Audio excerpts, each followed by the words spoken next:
آپ کو ایک اپنے لیے ویژن کریٹ کرنا ہے. It all starts with what kind of a person do I want to be. میں اگر اس وقت آپ سے یا اپنے آڈینس سے یہ پوچھوں کہ what kind of a person would you like to be, تو اس میں جو سب سے پہلا مسئلہ بنے گا وہ یہ ہے کہ میں اس وقت جن مسائل میں الجھا ہوا ہوں میں ان کے حوالے سے زندگی پہ غور کروں گا اور میں یہ کہوں گا کہ میں ایسا ہونا چاہتا ہوں. لیٹس سے اگر ابھی ریسنٹلی گھر میں کوئی جھگڑا ہوا ہے, I should be more tolerant, تو یہ والی چیزیں زیادہ غالب آ جائیں گی. میں اس کے لیے دو چیزیں سجیسٹ کرتا ہوں جی. ایک تو یہ کہ ایک ریفلیکشن آپ نے اس پہ کرنی ہے کہ میں اپنی زندگی کے بارے میں ایک ویو کریٹ کروں کہ اس وقت میں کون کون سے رولز پلے کر رہا ہوں. Presently there was a time when I was a son, now I'm not. آج میں اگر یہ ایکسرسائز کروں گا تو مجھے اپنے کرنٹ رولز ڈیٹرمن کرنے ہیں. میں ایک ہسبینڈ ہوں, میں ایک فادر ہوں, میں ایک انکل ہوں, میں ایک دوست ہوں, میں ایک نیبر ہوں, I'm a citizen of a country, all these things. آپ نے ایک اچھی طرح سے اس پہ غور کر کے ایک دوسرے کے ساتھ مل کر تو دیکھیں کہ کیا ان کی لسٹ میں کوئی ایسی چیزیں جو آپ مس کر گئے ہیں. ایک بھائی ہوں, ایک بہن ہوں, آپ نے ایک لسٹ بنا لی ہے. ناؤ دوسری ایکسرسائز ہم یہ کرتے ہیں کہ جس میں ہم لوگوں سے یہ کہتے ہیں کہ تھوڑی دیر کے لیے یہ امیجن کریں that your life has ended and now how would you like people to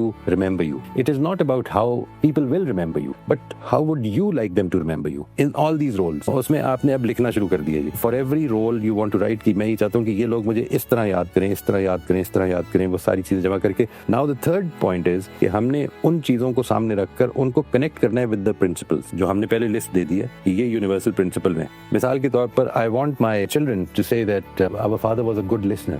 Our father was very empathic towards us. تو اگر میں یہ چاہتا ہوں تو یہ کنیکٹ ہوتی ہے with respect. رسپیکٹ کا ایک ویلیو ہے. جب میں کہتا ہوں کہ یہ میں ان کو پرنسپل کہتا ہوں تو جو ان پرنسپلز کے بیہیویئرز ہوتے ہیں ان کو میں ویلیوز کہتا ہوں. آپ کا ایک پرنسپل کس طرح نمایاں ہوتا ہے. جب ہم کہتے ہیں کہ رسپیکٹ کرتا ہوں میں, یا میں چاہتا ہوں کہ میں ایک رسپیکٹفل آدمی بنوں, تو کچھ کروں گا تو رسپیکٹفل ہوگا. اب آپ امیجن کریں کہ آپ کسی کو رسپیکٹفل سمجھتے ہیں تو وہ کیا کرتا ہے. ظاہر ہے وہ بتاتا تو نہیں کہ میں رسپیکٹفل ہوں, وہ کچھ کرتا ہے تو آپ نے یہ سمجھا ہے کہ وہ رسپیکٹ. ان میں سے کچھ چیزیں ہم نے نکالنی ہے کہ وہ کیا چیزیں ہوتی ہیں. اس میں سے ایک چیز یہ ہے کہ when somebody is talking I listen attentively. آپ میرے سے بات کر رہے ہو, میں ادھر کسی اور سے بات شروع کر دوں, this would be disrespectful.